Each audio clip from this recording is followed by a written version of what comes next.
Hi, my name is Nader Kashani. I'm one of the founders at Nexelent Automation. We are the distributors for HDL automation in Canada.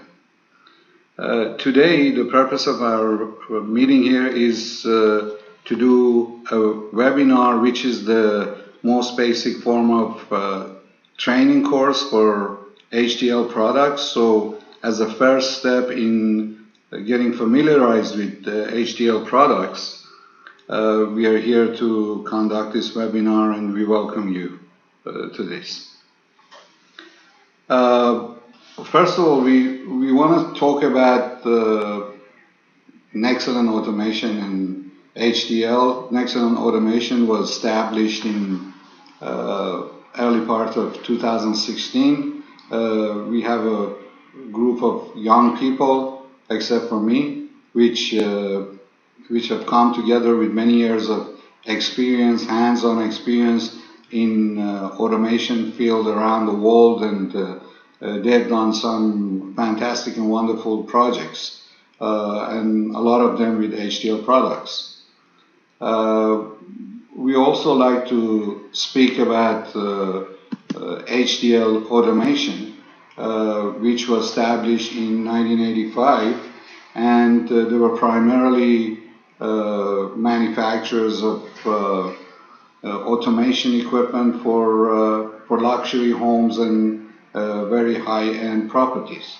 But over the years, they've expanded the production line, and they've expanded the products to encompass automation for commercial buildings, hotels, and obviously homes as well as before. And each day there are lots of new products which are coming online, and HDL is keeping up with all these intelligence which is being added to the home and the building. Here we want to get started with what is a smart home system, because we have to all understand the same concept. A variation of devices which are used in a home, office, hotel, or any building which are functioning together. These are electric and electronic devices which are functioning in a home. These includes lighting, they include climate and air conditioning, energy saving, and irrigation, curtains and blinds, pumps, and furnace room motors, and multimedia players, and televisions and home theaters, and of course remote controls as well. So what is the difference between a smart home and a conventional home? Is that every component or building block of electrical and electronic infrastructure of a conventional home or building are autonomous.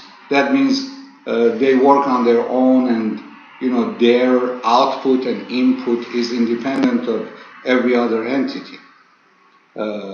But in a smart home or building, all these components work in an orchestrated network, with each component functioning relative to all of its parts.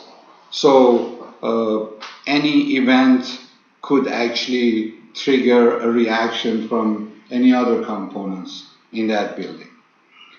In many instances, when we compare the conventional home and the smart home, in many instances the cost of cabling and installing a smart home is more or less equivalent to a traditionally cabled home, because each set of devices has to have its own separate set of cabling, which you may have any number of components, but all of these guys are separate from one another.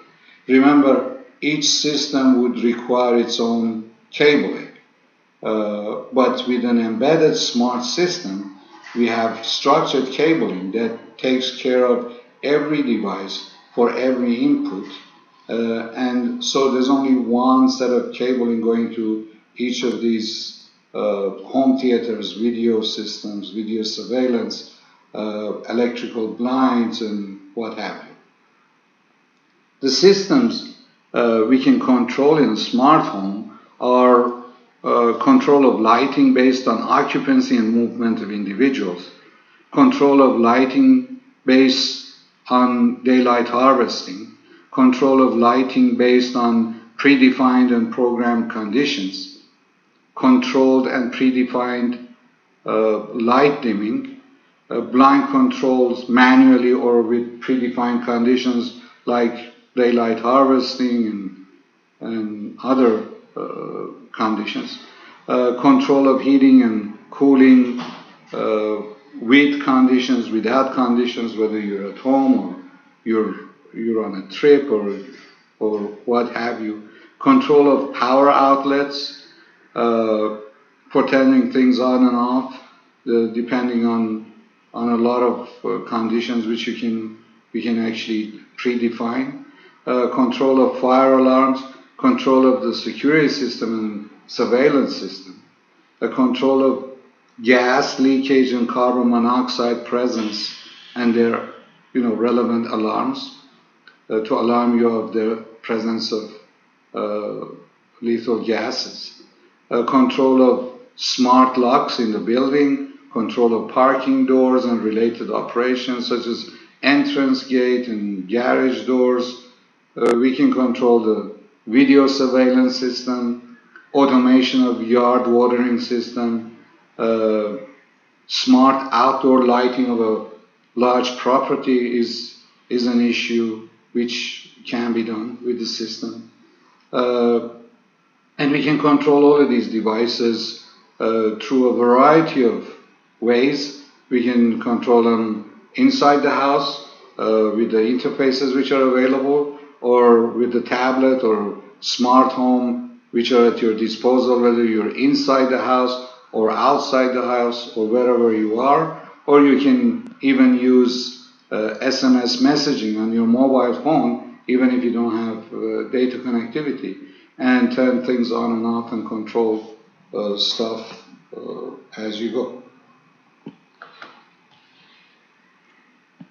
The Buspro system is actually all of these devices in a smart home communicate through a bus system, which we will go through what actually a data communication bus is.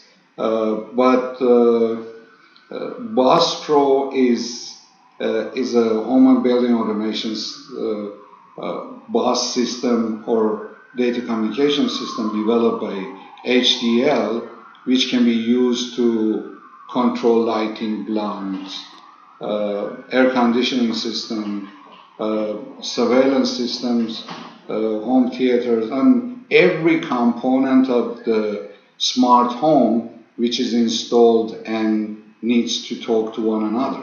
Now, all of these products which we mentioned are going to be a lot more in the future. Soon the toaster and the fridge and the washing machine and all of these guys are going to be smart, are going to be able to talk to one another, and that also adds and sits on the same bus as we are talking today. Now, in our way to get familiarized and be able to get you on top of HDL products and be able to design, configure, and install these systems in different homes and buildings and commercial buildings and hotels, we have a two-pronged actually approach. The first one is the system introduction that we're going through today through this webinar. So it gives you the basic understanding of the HDL system. At a later date, there is a program preparation part which you would need to perform using HDL products. Now this could be done through hands-on training in our showrooms, or it could be done through the HDL demo cases, which is available, and it could be at your location and with your own time frame. So today we're going through the first part of this system introduction. In the next slide, we can see this is an example of a conventional home or building. You can see there are lighting, there's air conditioning, there are thermostats, and we've got the breaker panel and alarm system and motorized curtains and all these components which may be in a modern home, which are working completely independent of one another. As you can see, there are cables going directly to switches, and from each switch there's a cable going to the breaker panel. So you can actually see the schematics of how much cabling and connectivity is required for each of these components which may be in a house. In the next,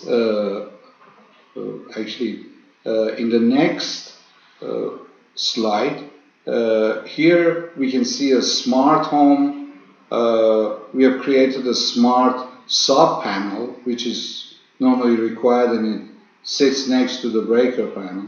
And as you can see, all devices are connected directly to the sub panel. So there's only one cabling going to the sub panel, and there's only one cable going to the smart switches, and you can see that what we've done here is in fact got rid of a whole lot of cabling within the building, which is very costly and difficult to maintain as well. When we talk about professional home automation versus do-it-yourself solutions, most of the do-it-yourself solutions use wireless, maybe Wi-Fi or other forms of wireless. Wireless, as far as we're concerned, is a technology which to be looked at, and once it's developed further down the road for this actual application. But in our opinion, a home automation system needs to be bulletproof, and it needs to function at all times, and that means that unreliability of the wireless systems which are available today with the current technology are not acceptable for an embedded and a professional system as we speak. Obviously, there are developments going on, and in the future we would have a reliable wireless infrastructure. But today we insist that we do things in a manner which is bulletproof, reliable, and we can install it there and be absolutely sure that everything is going to function as we planned it to. Now, let's take a look at why a smart system is much better than the conventional one. On the left-hand side, you can see we've got 3 switches and 1 thermostat in this photo. Look at the cabling and the difficulty in troubleshooting, and more cabling, and there's absolutely no flexibility in this standalone system, and it's very, very messy to actually live with. Whereas on the right-hand side, the smart system that you can see with the cabling in the middle is actually all you need to do the work of the 3 switches and 1 thermostat. Obviously, that smart system that you can see can do a hell of a lot more than actually 3 switches and 1 thermostat, which we'll get to later on.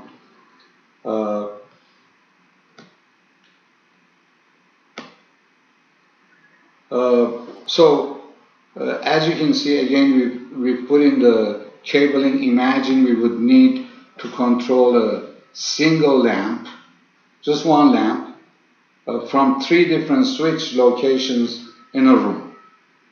This picture presents the complexity and the huge amount of cabling which is required just to control one switch from 3 different locations in a room. Now, installation, the amount of cable, the amount of conduit, the amount of back boxes and labor cost and useless wiring, all of that to one side, but the troubleshooting of such a system is a huge headache if anything goes wrong anywhere in this. But in a smart solution, this is the simple cabling required for n number of switches, not just 3, any number of switches to control this particular lamp from any location within a building. So take a moment to take a look at this slide. Continuing on with why use a smart control system. In this slide, you can see on the left, this is a commercial building, and what you see is the control system which is controlling the lighting, HVAC, or security. And each time they need to turn a light off, on, or do whatever it is they need to do, they need to physically go to this place and actually turn things on and off and control devices. Now, take a look on the right-hand side. This is a central control system of a smart nature, and as you can see, you can control these with the wall panel, smart wall panel, which you saw in the previous slide, and you can use your notebook, tablet, smartphone, and any of these smart devices which you carry with you every day for all sorts of purposes can actually control every aspect of this commercial building.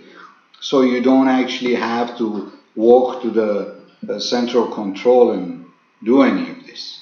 So it is amazing capability for people running buildings in terms of efficiency, manpower, cabling. There's a whole lot of savings to be made every time they use a smart system. Now, we've put in together in this scenario, we're basically controlling a few devices in this imaginary building, and the standalone automation system is the way to go for most people who think that the simple stuff that you can buy off the shelf is really good automation. But in this scenario, there are 4 remote controls, only for one home. The standalone smart devices are designed for a specific purpose. For example, Lutron is designed specifically for lighting, and Hunter Douglas is designed for electric blinds and curtains, and the music system has a separate control. So you'll end up with a whole box full of remotes which are each of them controlling something different.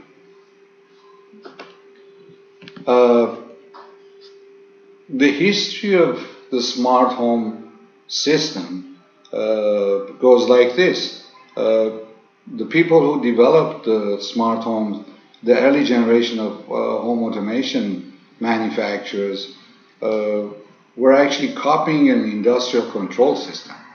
The design strategy at the time was to have a central device controlling all elements of the network. The problem with that is if the central device was to break down for any reason, the whole automation system would collapse and no element would work and can work in that network. Further on, these people have decided, okay, that's not good. So, and it's costly to have a central control system.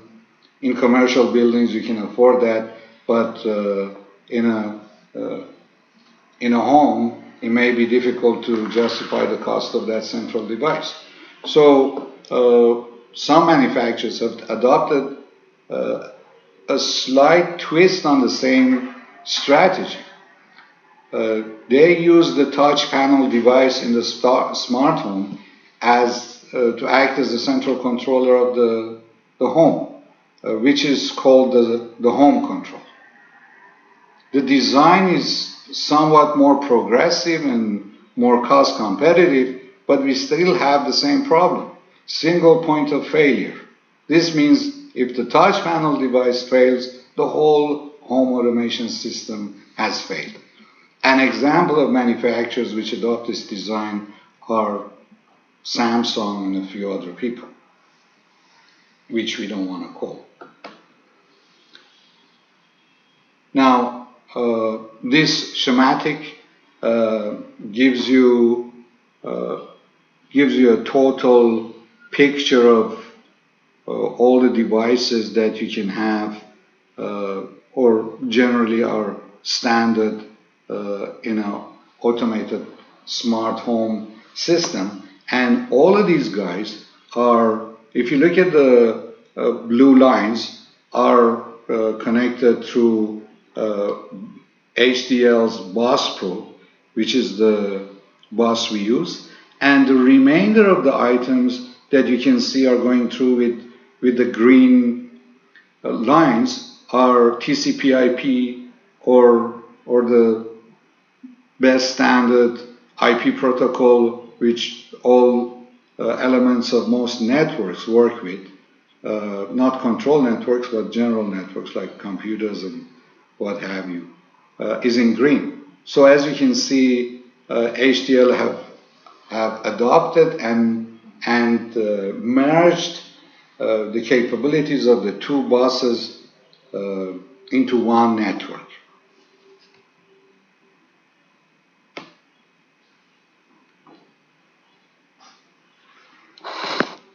Well, this is our favorite slide, and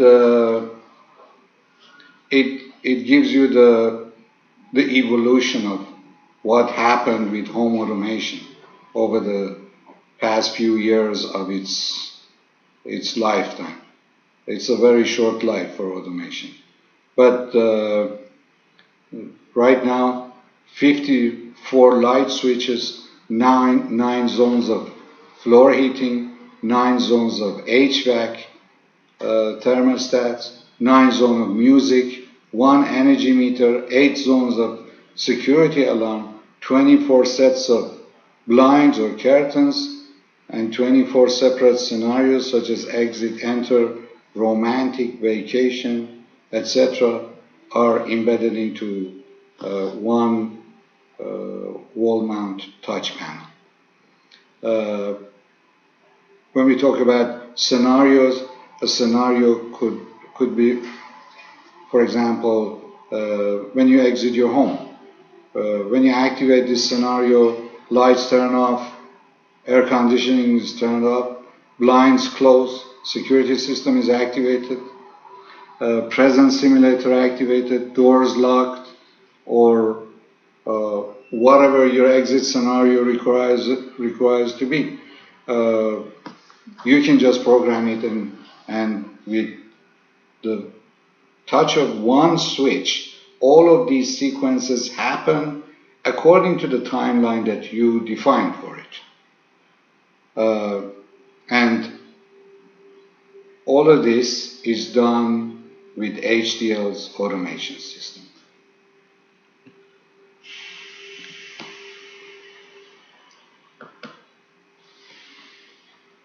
Now we get to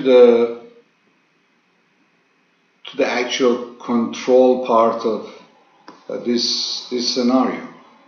A control system is basically comprised of three components: input, output, and process. It's as simple as that. Here we take a look at what inputs we have. We have on the green side that you can see the inputs, we have an on-off switch. You turn a switch on or you turn a switch off. Or you have a analog input. And this analog input could be a dimmer or dimming a light or temperature or whatever that analog input is. We have infrared input. As you know, a lot of devices are controlled using the remotes that you see, like the television remote, and that's an infrared input. And the information input is another input which we could put into the system and get one of these outputs to act on the input that we've activated. We turn a device or an analog input, and maybe that turns on a relay which turns electricity. Turns an air conditioning on or off. And we can dim a light, or we can then, and a turn on and off could actually trigger an analog output, which is changing not into a 1 and 0, but a smoother transition from 0 to a certain voltage. And infrared can be activated. The television, by turning a switch on and off, you can turn the television on and off by infrared. And information could be sent out by turning a light on and off. You could actually disable the Wi-Fi for your access point or your kids, which are not supposed to be on the internet. So any one of these scenarios could be valid for this input and output. Here we'd like to talk about the physical or the technical part of the HDL's bus, which is called Buspro, and what it's made of. The data communication bus designed by HDL is called Buspro, as we mentioned before. The design of this bus is an advanced development of the RS-485 standard, which is a serial data communication bus with advanced encoding. The theoretical distance for such a bus is about 1,200 meters. Under current conditions, the best practices imposes that we use wired system for automation rather than wireless system. Wireless systems at present do not provide us with adequate guarantee of data integrity in an automation system. Here is an application that that needs to be almost bulletproof, and we can't get near that kind of reliability in available wireless solutions at the moment. HDL always suggests preferably KNX data cable or Cat5e or 6 cabling to be installed for the automation system.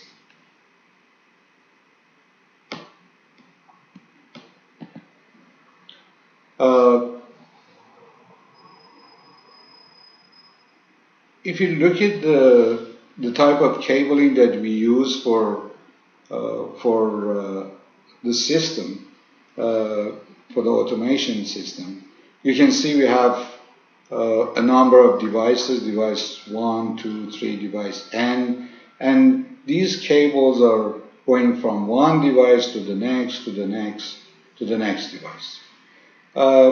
In any network or any addressing system, normally networks adopt the addressing systems like we have for our homes and streets and what have you. Therefore, each address for each of these devices, they have an address. So basically, then we can recognize device 1 has a certain address. So when we send commands to it, we know where this guy is, where it resides. So each address is made up of two parts. One is the subnet ID, which is the little network which we've devised with a certain pre-code in it, and the device ID. So the subnet ID is shared by all the devices which are in the same subnet, and the device ID is a unique number which we give to each of these guys or each of these devices. So basically, these devices can actually address one another and send information to one another through the addressing that they have. Now, if you look at the cabling is extremely robust because it goes from device 1 to device 2 on the same connector to the device 3 and device N. If any of these devices, for any reason, stop working, then to other devices, this cable is just connected. So that gives us an extremely reliable mode of data transfer. Some people may want to use star structure for cabling the network, but this is not recommended in a large network like building automation, where one subnet cable can be very large, like even to 1 kilometer. Simpler cabling produces less signal reflection, result in a higher signal-to-noise ratio. To better understand the concept of Buspro and how we use a bus to communicate between devices, we've conceptualized the idea by having buses, buildings, streets, and junctions, just like the stuff that we use every day normally. If you consider the devices, the number of devices in a subnet are 64. Therefore, imagine each street, imagine there's a street with 64 buildings in it. So a subnet is a street, and each building is a net ID or a device. So in effect, in each street we have 64 buildings, and this bus goes from one to another to transfer our packets of data. This is the maximum we can have in a bus. In a subnet, the 64 devices. Now, what happens if you want to have much larger networks and much more devices in a project than just 64 devices? So we've created these junctions, which are the junctions like we have on the roads. So we have street 1, let's say hypothetically there's 64 buildings on it, on that street number 1, and street number 2 has the same number of buildings, 64, and we use a junction or a gateway, and we connect these two streets or subnets together. Now, in our system, we can have 255 subnets, and in each subnet, we can have 64 devices. Therefore, 255 by 64 is 16,320 devices in one project. How we segregate these devices from one another and how we send packets from one subnet to the other subnet is through one of our devices, which is an IP gateway, and that IP gateway is then connected to the whole TCP/IP network, and we can have 255 of those. But remember in the previous slide, we had the subnet ID address. So we were saying the address is made up of two parts. One is the subnet ID address, and the second one is the device ID address. We'll get to that in the next few slides, but I hope you understand that now the limitation that you have to live with is 16,320 devices. This is a very large number of devices, and it could give you more or less the ability to implement any size project.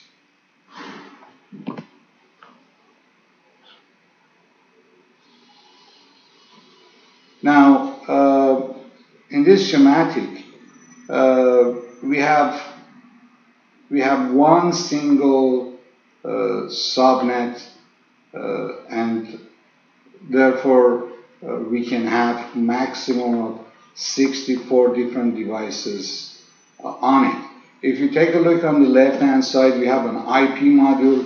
That module actually enables us to connect to an Ethernet network. Now we use an Ethernet switch, but generally to an Ethernet network, and be able to add more subnets to the whole network. But in this scenario, we're just looking at the 64 devices which we can put in this subnet, and the 64 devices are good enough to cover a project which is 15,000 square feet, and that's a fairly nice size project, and most projects fall within that kind of size.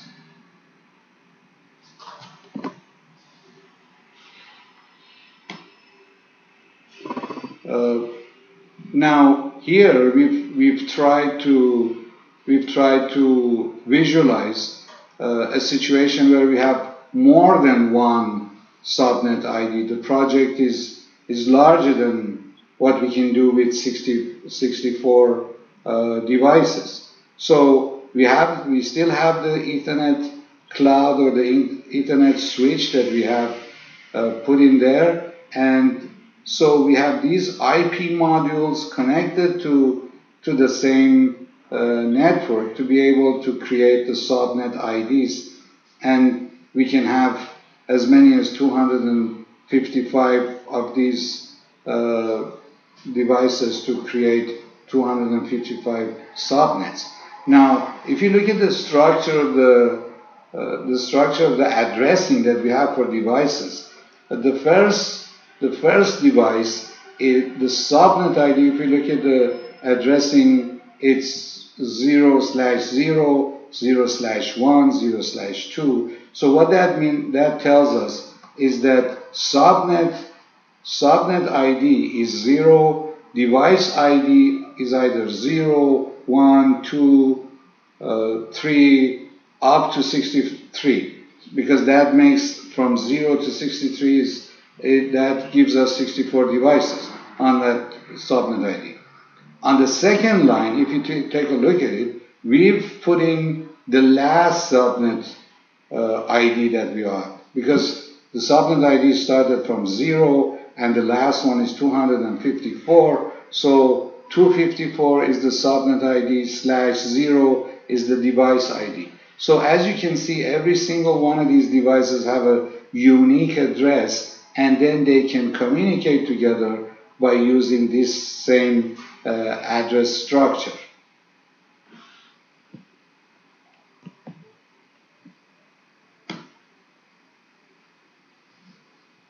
For Buspro, like any other data communication bus, there are limitations, and we have to take that into account.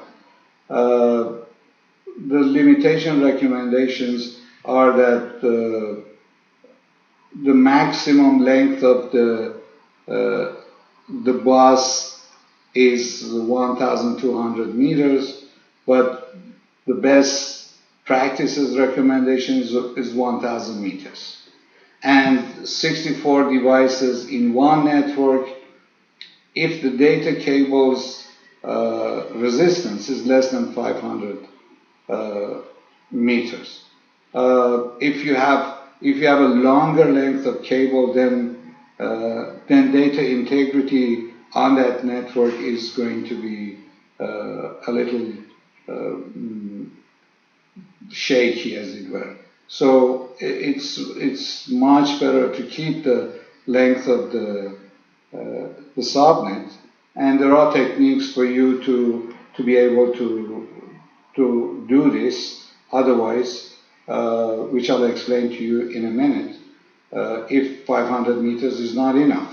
So 32 devices in one network if the data cable is 500 to 1,000 meters, and 250 network connect together by TCP/IP interface, which we mentioned before. Now, imagine you want to put in 64 devices in one network, but the data cable is larger than 500 meters. Let's say 700 meters.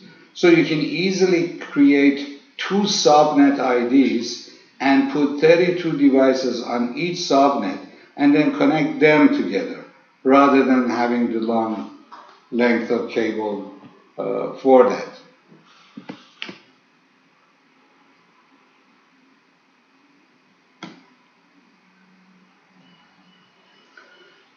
For smart home cabling, we require 4 wires. Core 1 for the 24 volt DC, and core 2 for common terminals of power supply, core 3 for data, which is RS-485, and core plus, and core 4 is for data minus RS-485. Cable must be twisted. The best cable for smart home application is KNX cabling, failing which we can use Cat5e or 6 UTP.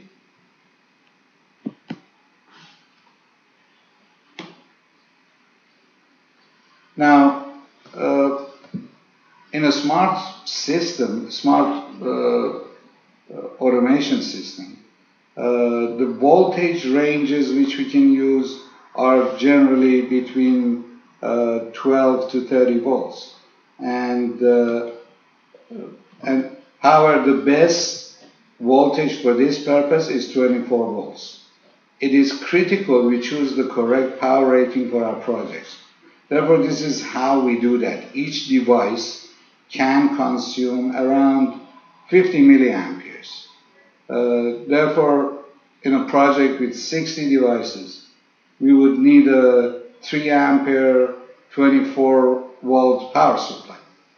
However, if our bus, the length of our data bus exceeds 150 meters, then we would need to provision an extra 20% of power, which in this case means 3.5 for the losses on the cable.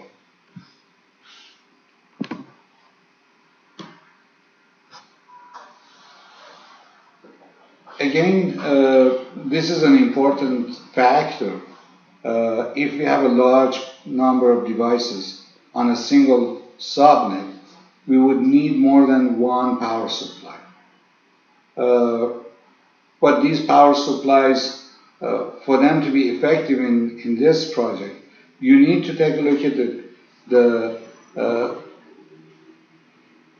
schematic here and understand that that the 24-volt DC on line number 4, it needs to be cut. It shouldn't be common between two power supplies, because as you can see here, we have two power supplies in this line, and their common ground is connected together. But for the effective work, we need to make sure that the 24-volt DC cable is not connected between the two power supplies.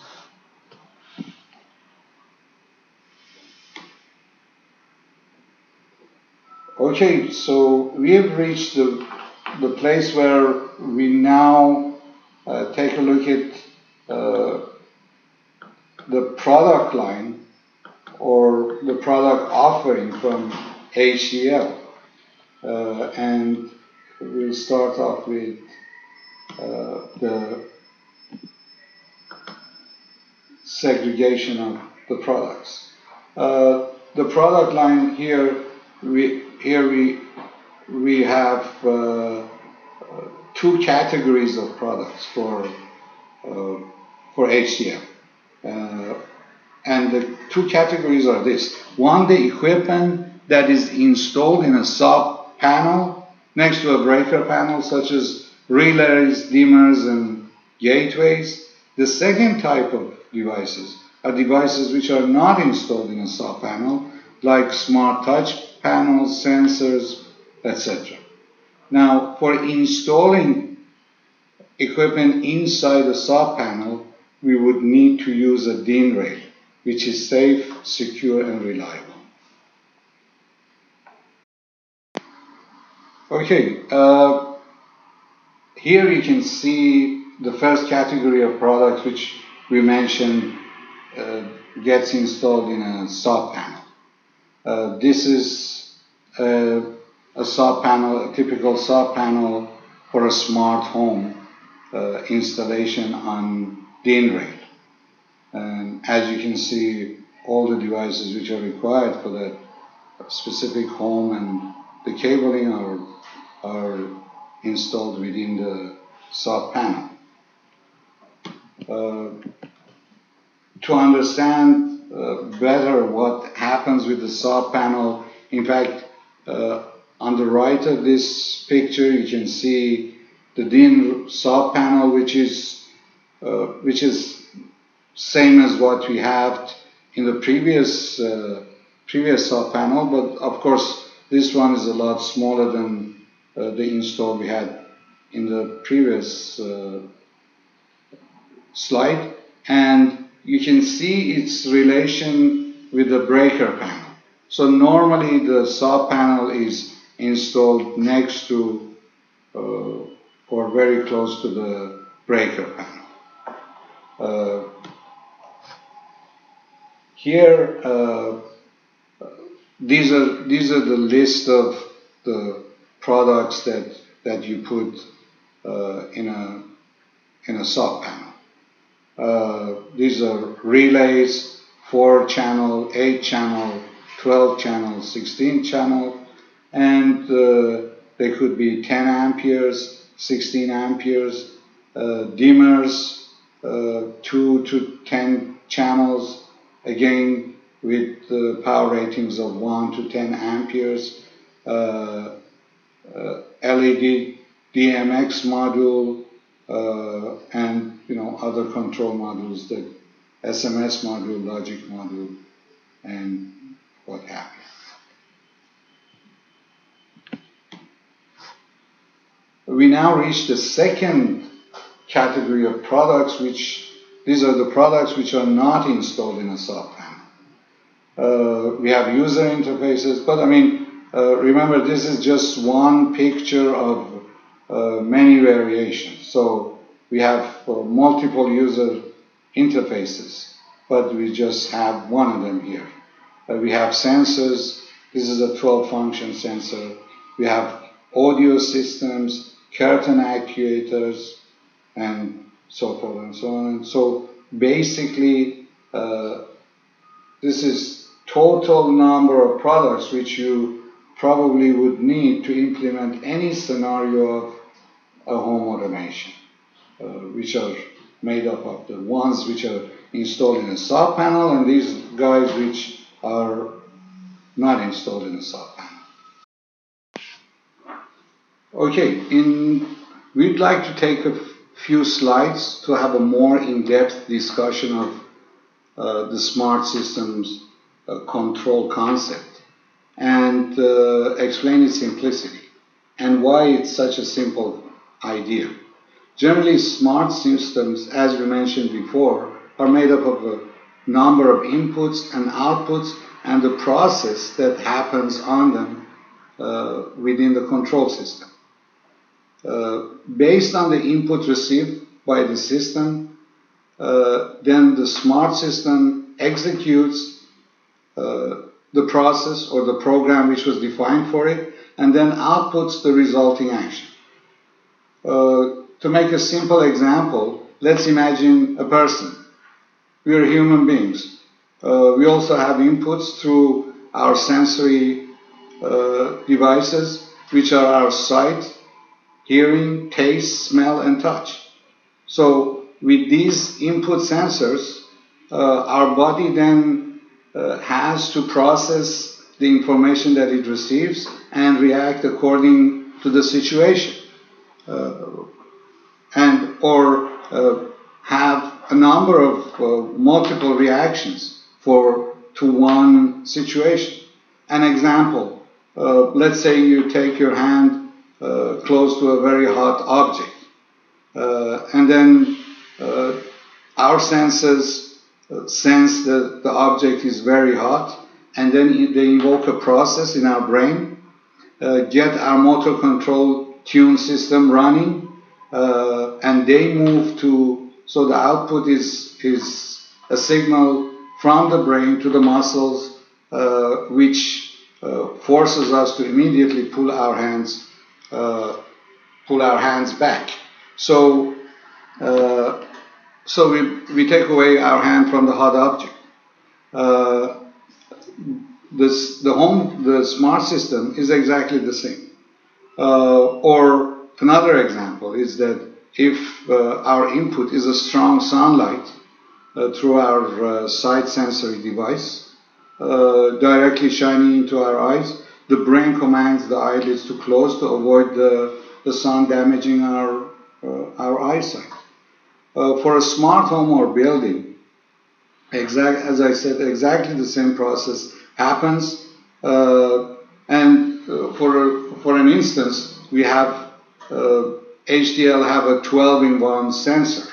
I'm not sure if other manufacturers have this sensor. I haven't seen it, but this is a unique device. But anyway, the sensors can sense the brightness, sunlight of the sunlight, and also sense the temperature inside, whether it's too hot or probably it is, and make the decision to conserve the energy. They close the blinds to cool the room rather than having the sunshine getting into the room directly. Now, for you to envisage all of this a little bit more and have a better hands-on understanding of the control concept of the smart system devices, we've got the next few slides which are going to explain a little bit more and maybe hopefully clarify the situation a little better. In order to better explain the control concept of smart systems, we have devised a few examples. In this slide, imagine you're at home and you would like to sit down and relax. You start a sequence of events by pressing a button on HDL Smart Panel, which has been configured as a relax scenario. So take a look at the schematics. By touching that smart panel, you have created the on-off input into the system by pressing it. And then we have an output which turns or on or off the lights, closes the blinds. And this is an on-off output. The next events which can take place is an analog output. The analog output dims the lights. And the third one is an infrared output turning on the sound system or the TV. And the fourth is information output, which the RGB turns on green at 50% to make your home more conducive.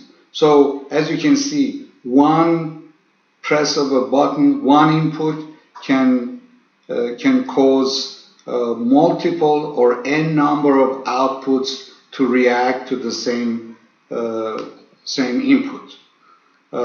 There is no limit on how many relay outputs, analog outputs, or infrared outputs, or information outputs can occur by just pressing one, by providing one input into the system.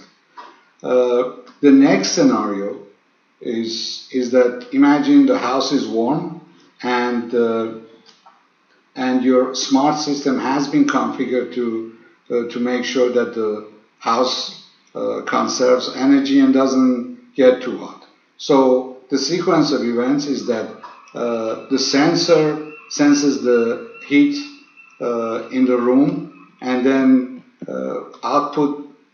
What happens is the process decides that the relay output for the fan speed goes too high, so there's more air coming into the room, and another on-off output will close the blind.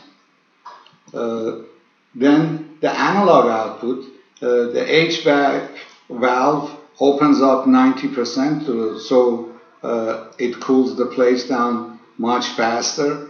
And the next sequence is the infrared output sends an infrared command to the air conditioning unit in the room.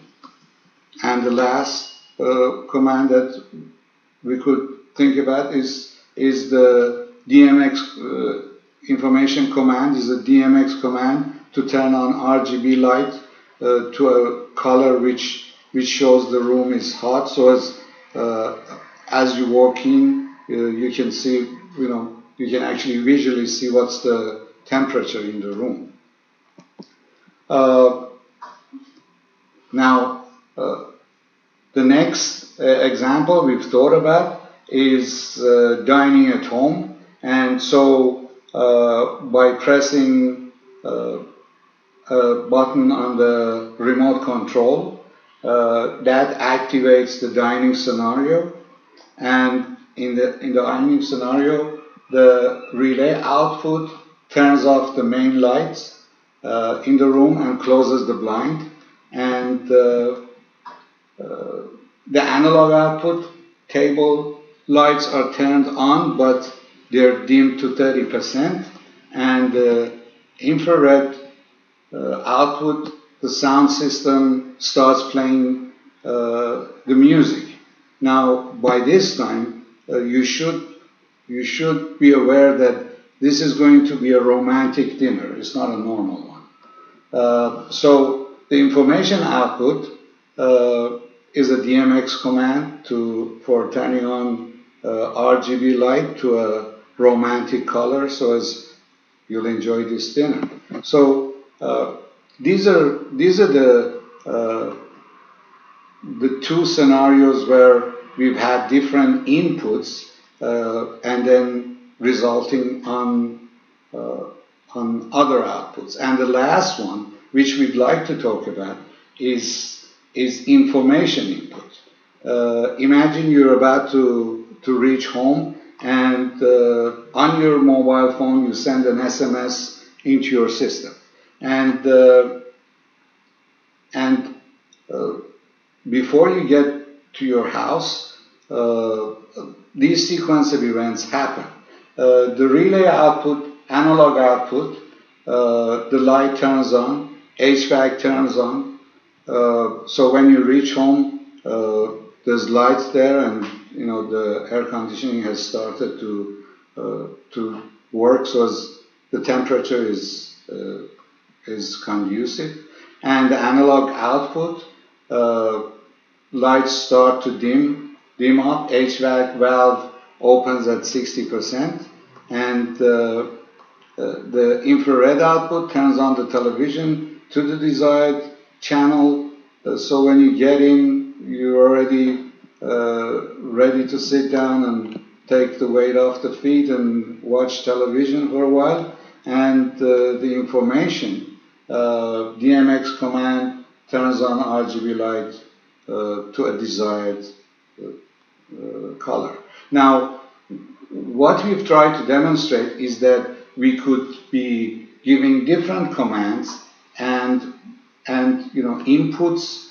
The system can receive different inputs, whether it's on-off, analog, infrared, or information, and a sequence of events which could be input, output, analog, on-off output, analog output, infrared output, or information output could happen. So you could have any number of on-off outputs with one single input. We hope that has made the concept of control, input, and output, which are the three major pillars of the smart system, are a little bit more clarified after this discussion. Now we move to the products, to some of the products from HDL.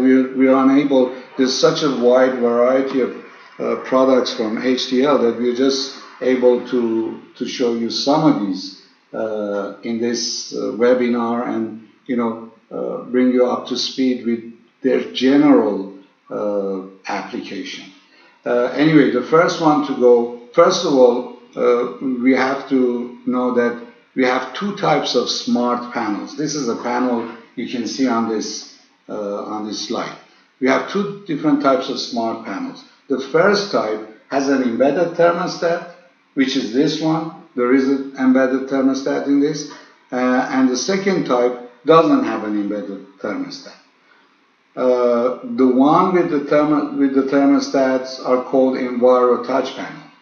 And generally, these guys have the capability to control much larger area than the ones without an embedded thermostat.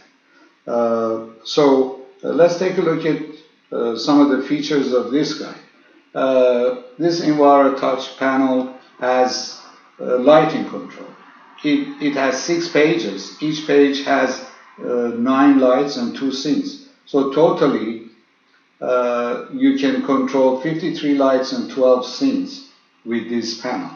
And the next one is AC control. This supports 9 zones of air conditioning. The next one is built-in temperature sensors and infrared receivers. And this is a password-protected device for public areas.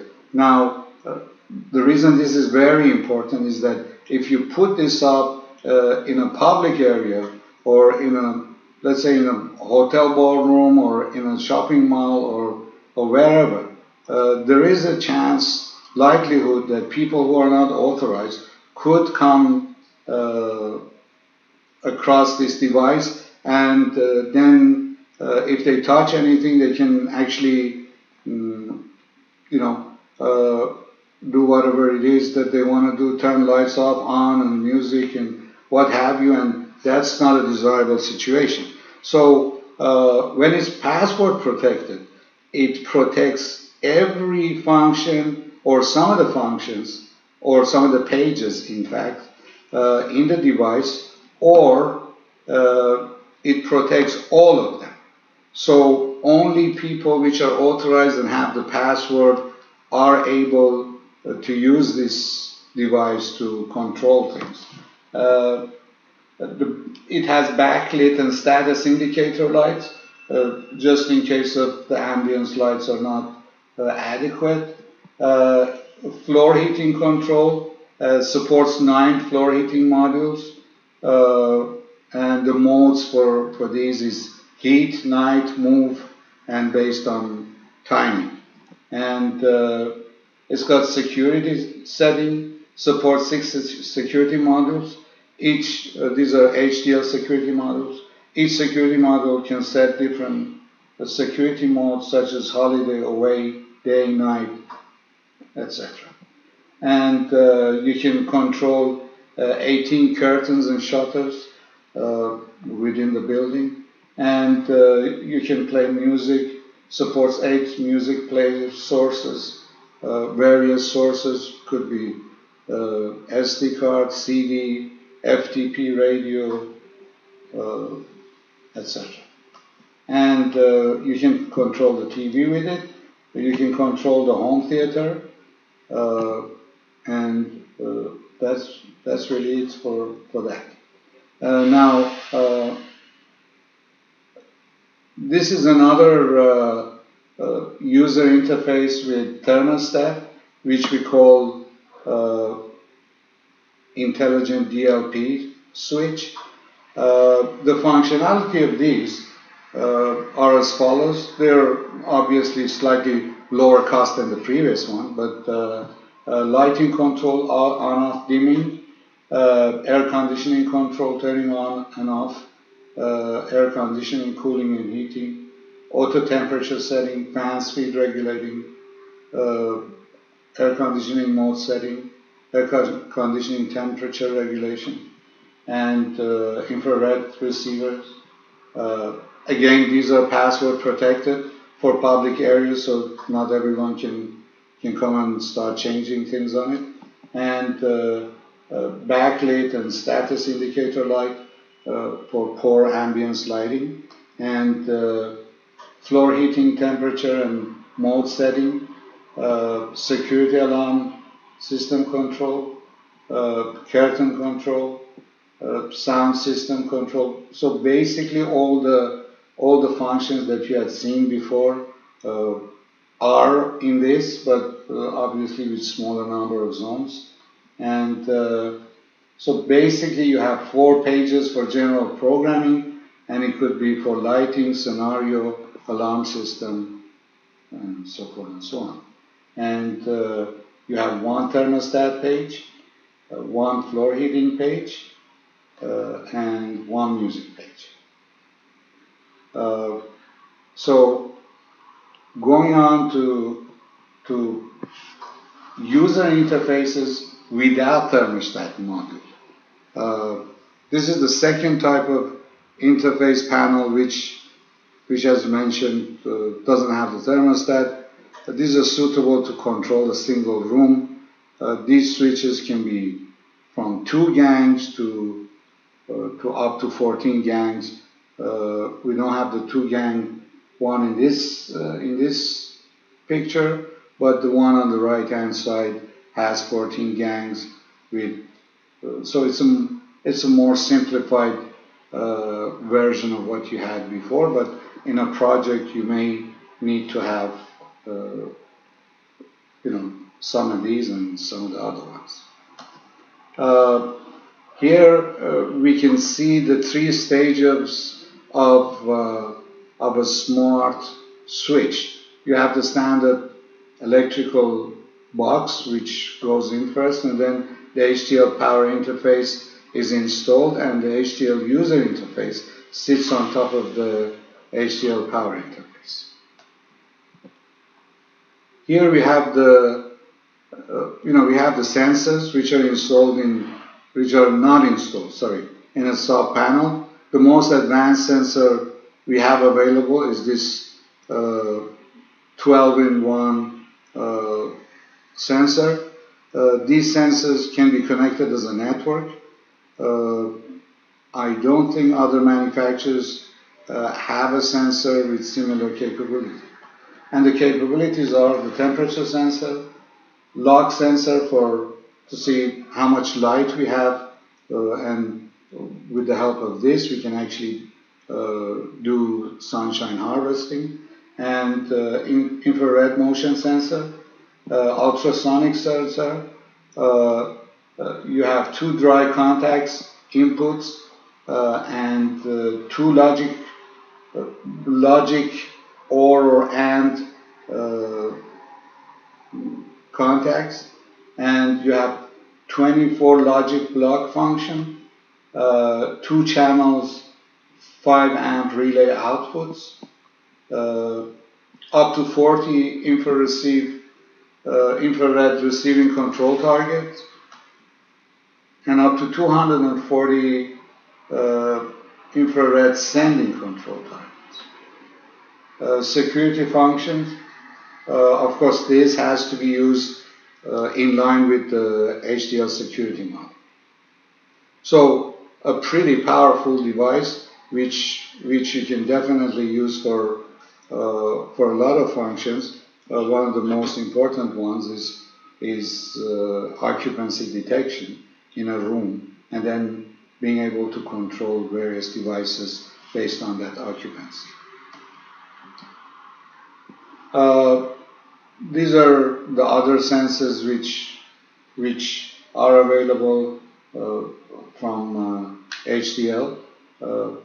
Obviously, they have less functions, but in a project, each of these could have their own place. The outdoor sensor, PIR sensor, microwave dry contact, for doors and security cameras, mini ceiling sensor, ultrasonic, locks and temperature in the second one. The third one is a ceiling mount sensor, humidity, locks and temperature. And the fourth one is ceiling mount sensor, air quality sensor, and air comprehensive index sensor with 2 dry contacts.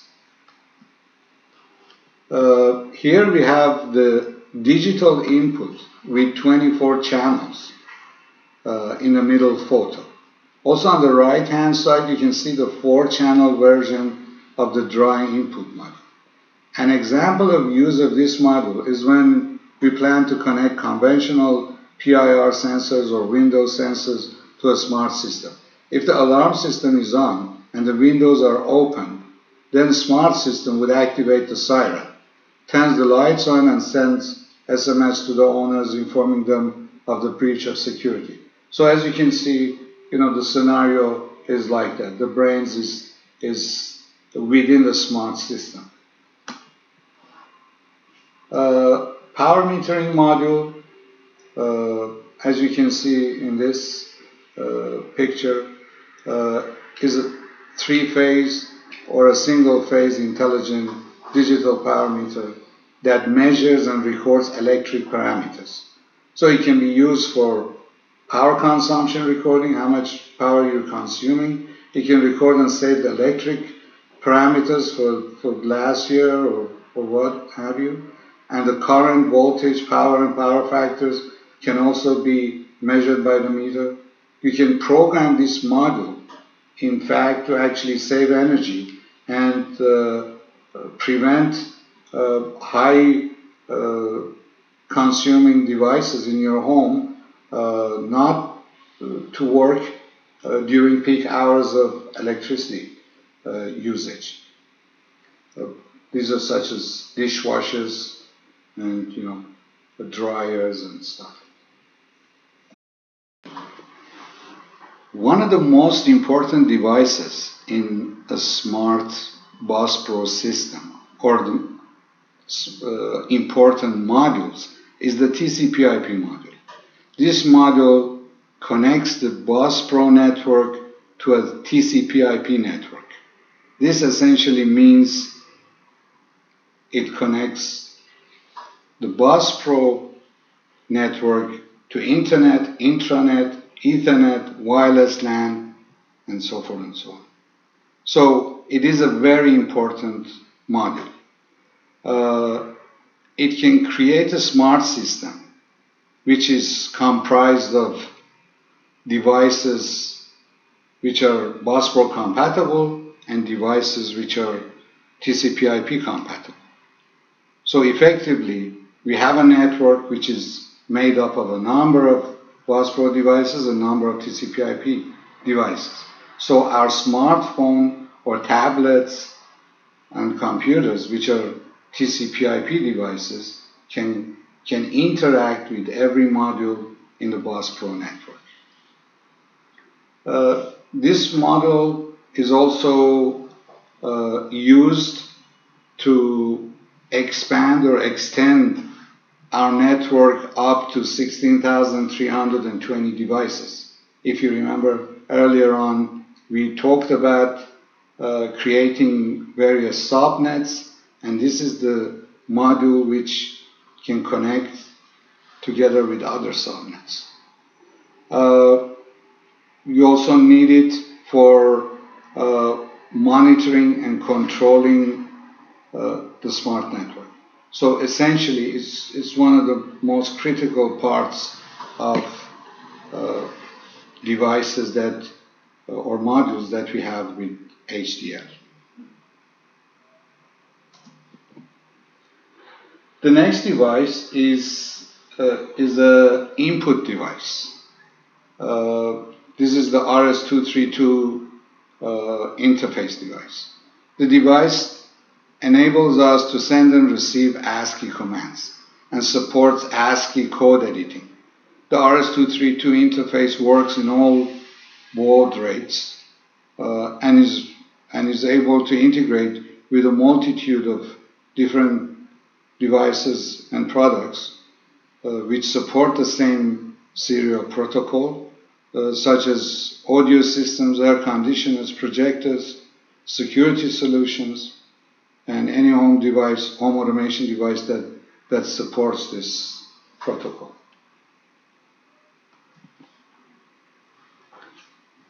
Here we have an information devices. DMX512, which is a digital MUX or digital multiplexer, is a standard for digital communication networks that are commonly used for stage lighting and stage lighting controls and effects. It's a primary method for linking controllers such as lighting console to dimmers and special effects such as fog machines and intelligent lights. DMS has expanded uses in non-theatrical interiors and architectural lightings with various scales which range from strings of Christmas lighting to huge electronic billboards. We move on to the next information device, which is the DALI gateway. DALI is a protocol which is called Digital Addressable Lighting Interface. And there are a large number of lighting devices which are built based on DALI protocol. HDL DALI, or Digital Addressable Lighting Interface Gateway, so this is HDL's gateway for a DALI interface, DALI network, is a 64-channel DALI controller with built-in DALI power supply and single DALI bus. This unit can support 64 DALI ballast and sync controllers. With DALI, you can dim or turn on and off fluorescent lamps equipped with dolly ballast. So this is the only way for you to dim a fluorescent lamp, which is normally very difficult. Another information device is the SMS gateway. HDL's GSM module is able to send 48 preset messages and receive 99 SMS messages. Users can also send customized messages to smart system. This messaging functionality allows the user to monitor and command their automation solution from anywhere on the globe where they don't have access to a data network. Messages can be sent if the system detects any situation that could threaten building safety or security, and all functions can be executed from remote by your phone or SMS sent from a phone. And as I said, there are many instances especially when there are disasters happening, like floods and so forth and so on, where we may not have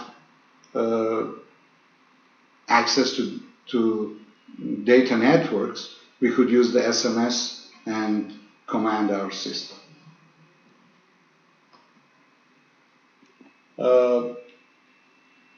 The next one is output device relays.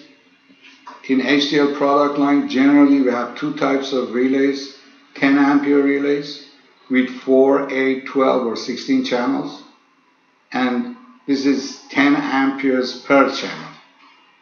And also 16 amp relays which have more current, again with 4, 8, 12 and 16 channels. These relays can turn on or off lights, pumps, power sockets, motorized curtains, electrical valves for irrigation or heating, sirens, etc. In most cases in a house we use 10 amp relays with low noise and sufficient capacity for a typical house, but sometimes we need higher currents of up to 16 amperes to control special devices such as a single phase pump. The next device is an output device, and it's a HVAC controller. This module is able to control fan coil, terminal box, baseboard, and any type of cooling or heating system within the house or building. This module can control the fan speed, mode, temperature of an air conditioner. The unit can also measure and compare the environmental temperature. A built-in algorithm allows the module to maximize the efficiency of an air conditioner. Variable air volume, VAV, or variable refrigerant flow system, VRF.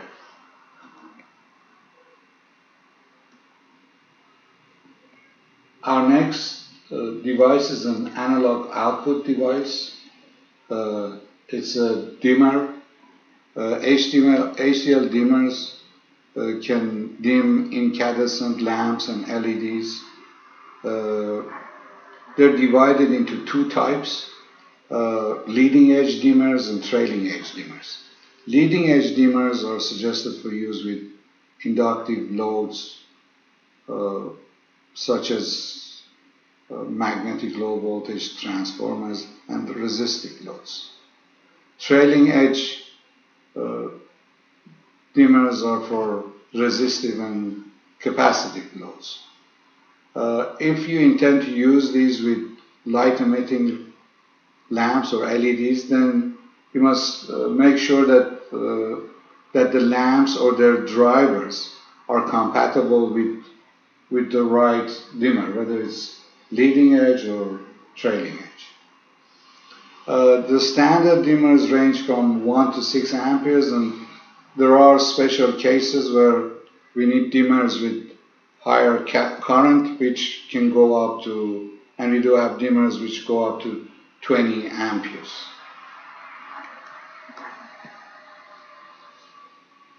Again, the next device is an analog output device. This is again a dimmer, but it's a multifunctional 10-volt dimmer unit. It's capable of controlling multiple load types and can support 6 channel inputs and outputs. Manual control is also available on this unit on itself. This makes instant system manipulation possible with this dimmer. Both 10-volt LED lights and 10-volt fluorescent ballasts can actually be controlled with these dimmers or these modules. Each relay channel is capable of connecting up to about 30 dimmable ballasts and power them on, up, and on and off them. This device is an output device.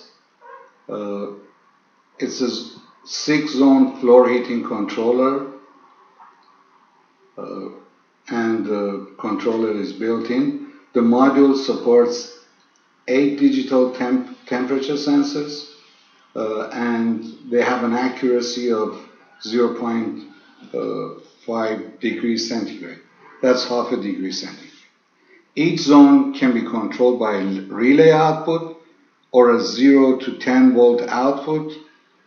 Therefore, we can support both types of floor heating, electrical AC heat valves, and or 0 to 10 volt heat valves. The next product is a special purpose product. It provides centralized control over a range of targets. The module is capable of accepting 12 logic types and has in total 960 logic blocks. The logic conditions enable the input of date and timing information, universal switch states, and external inputs, various external inputs. The logic condition supports the input of the year, date, week, and time, and you can do that via the real-time clock, the RTC. So, as an example, imagine you program your HDL smart system to turn on the lights at sunset. Now, we know if you're at the North Pole or near the North Pole, or you're at the equator, your sunset time is totally different from one another. But you can specify your location to the logic module by providing the longitude and latitude of your home. Then the module calculates automatically the sunset time and does the related actions according to the sunset time of where you are. So it's a pretty impressive module, and it can have many wonderful applications. Another special purpose module is the security controller. It's a very powerful security alarm system. Multiple security modes are supported by this module. It's able to create zone security areas. The module is also able to provide a user with a real-time SMS notification.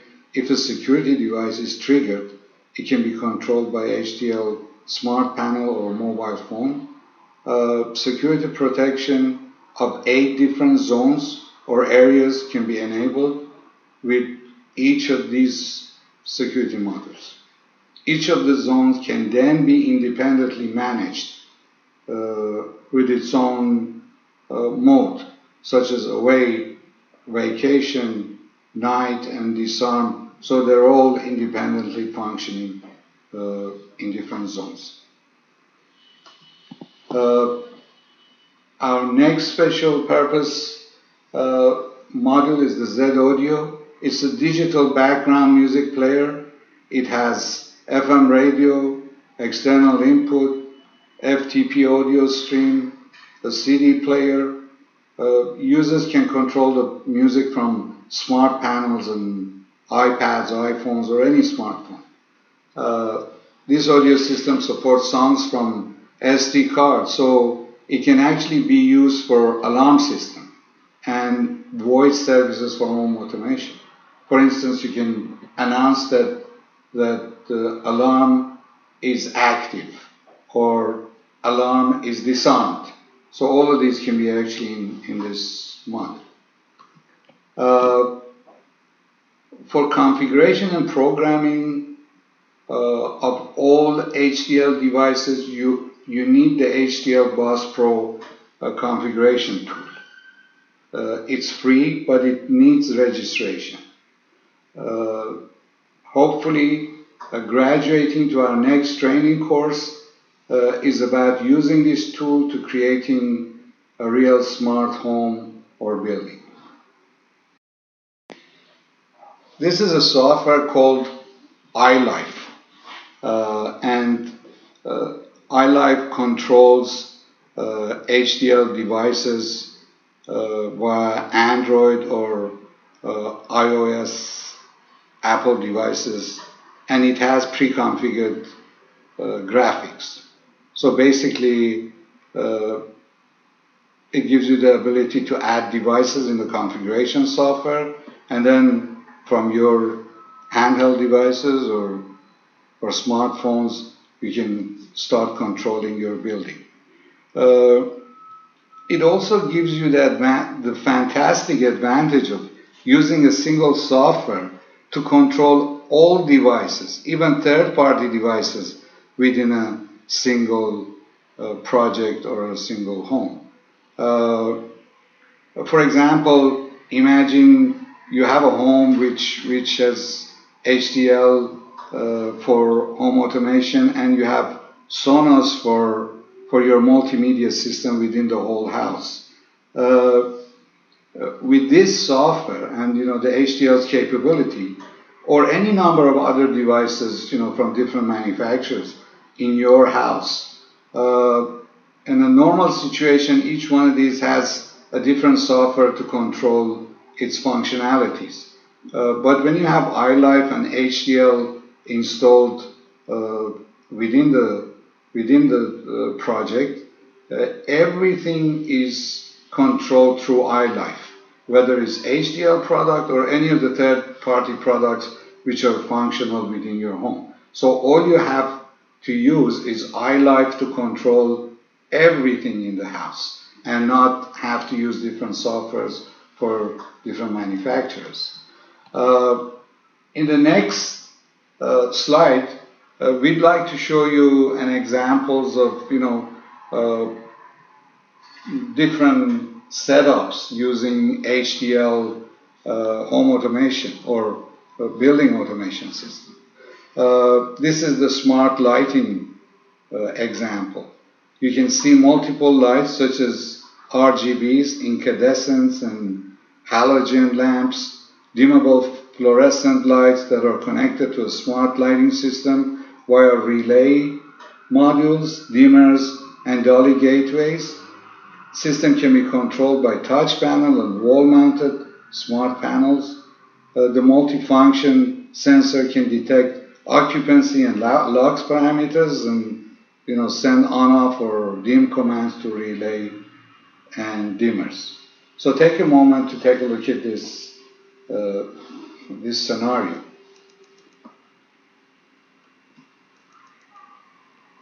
In our next scenario, we have a security example. In this example, you can see a professionally designed security alarm system with occupancy and window sensors. You can connect your window or door sensors directly to multifunction sensor. you can arm, disarm your smart security system with wall mount DLPs, touch panels, and smartphones. If a movement has occurred when system is armed, security module sends commands to the SMS gateway to send an SMS to the owner and dial a specific number, and can trigger a relay module to sound the siren to activate the security breach protocol.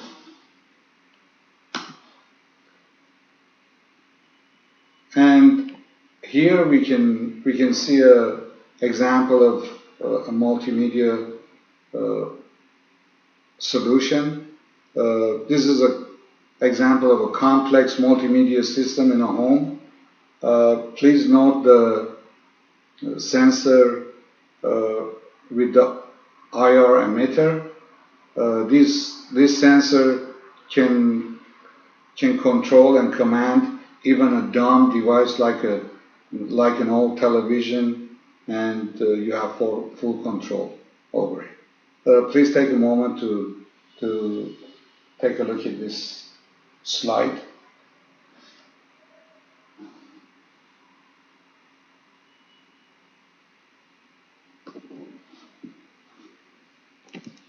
And in this slide, we can see the complete solution. This is a schematics of a complete and professionally designed smart home. All of the lightings, security, HVAC, multimedia, intercom, etc., etc., etc., can be controlled by a unique smart network, all with a single human interface. We have indicated the different types of buses that are being used by different colors: audio, Ethernet, power line, HDL bus, signaling. Please take a moment to take a look at this setup.